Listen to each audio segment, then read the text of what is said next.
Мегаком компаниясы Кыргыз Республикасынын президентине караштуу мамлекеттик тил боюнча улуттук комиссиясы менен биргеликте көрүнүктүү лингвист тилчилердин, акындардын, котормочулардын катышуусунда атайын салтанаттуу жыйын өткөрдү. Иш чаранын жүрүшүндө чыгаан тилчи адистердин кыргыз тилин өнүктүрүүгө кошуп жаткан бараандуу салымы баса белгиленип, компания тарабынан даярдалган белектер Мегаком компаниясынын фирмалык топтому Константин Юдахиндин кыргызча, орусча жана орусча кыргызча 2 томдугу тапшырылды.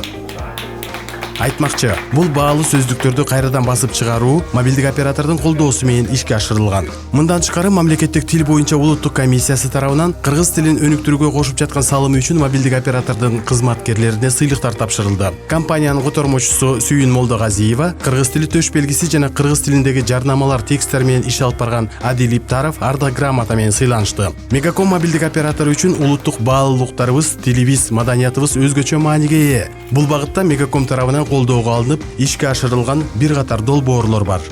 Биз Мегаком компаниясы менен кыйла жылдардан бери иштешип, өнөктөш болуп келе жатабыз. Бул өнөктөштүк өзүнүн жыйынтыктарын берип атат.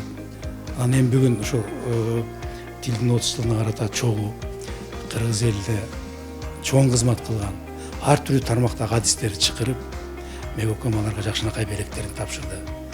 Биз да белектерибизди бердик. Бул ал жарандарга болгон биздин моралдык колдообуз. Бирок алар чоң иштер жазып жатышат. Аларды сыйлоо, урматтоо ар бирибиздин ыйык милдетибиз.